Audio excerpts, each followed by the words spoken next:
Para jin awalnya baik, mereka taat dan patuh kepada Allah Subhanahu wa Ta'ala, menegakkan perintah Allah, menjauhi larangannya. Akan tetapi perlahan-lahan mereka semakin menyimpang dan semakin menuruti hawa nafsu mereka daripada perintah Allah Subhanahu wa Ta'ala. Mereka semakin banyak melakukan kejahatan, semakin menjauh dari fitrah mereka sebagai makhluk yang diberikan kemuliaan, hingga mereka berbuat terlalu banyak kerusakan dan saling berperang, bermusuhan sesama mereka. Maka Allah Subhanahu wa Ta'ala menghukum mereka dengan mengirim sepasukan jin beserta malaikat, hingga akhirnya mereka dikucilkan ke sudut-sudut lautan.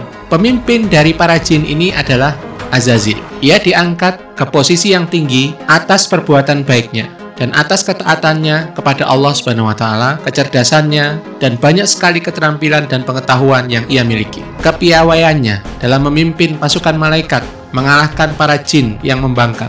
Prestasinya banyak sekali. Lalu bumi tenang kembali. Seluruh hewan, tumbuhan, malaikat, dan jin yang telah berada di barisan malaikat hidup tenang, senantiasa bertasbih, senantiasa memuliakan dan memuji nama Allah Subhanahu wa Ta'ala. Kemudian Allah Subhanahu wa Ta'ala mengumumkan kepada para malaikat bahwa ia akan kembali menciptakan khalifah baru di muka bumi. Ketika diumumkannya penciptaan ini, para malaikat dan mungkin sebagian jin yang berada di barisan para malaikat menanyakan tujuan dari penciptaan kedua khalifah kedua ini. Mereka bertanya, "Wahai Tuhan kami, apakah Engkau akan menciptakan kembali di atas bumi itu makhluk yang akan berbuat dosa di dalamnya dan saling berperang di antara mereka? Padahal kami di sini senantiasa bertasbih mensucikan namamu dan meninggikan sebutanmu." Allah Subhanahu wa Ta'ala menjawab dengan singkat, padat, dan jelas, "Aku tahu segala yang tidak kalian tahu."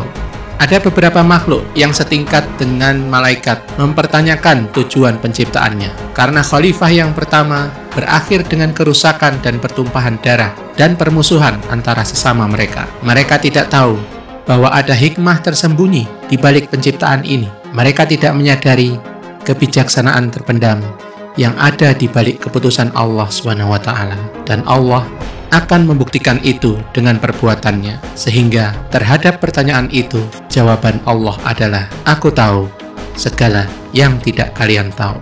Mendengar jawaban ini, sebagian malaikat yang mungkin merasa bahwa mereka secara tidak sengaja telah berbuat lancang dengan mempertanyakan keputusan Allah Subhanahu wa Ta'ala, mereka mohon ampun dan memuji Allah. "Maha suci Engkau, tidak akan bisa satu ilmu pun sampai kepada kami, kecuali jika Engkau mengajarkannya kepada kami. Sungguh, Engkau maha mengetahui, maha bijaksana." Tetapi ada di barisan para malaikat yang memendam sebuah perasaan benci, sebuah perasaan sombong, dan meremehkan pada makhluk yang ditunjuk sebagai khalifah baru ini. Dia adalah pemimpin para jin di barisan para malaikat.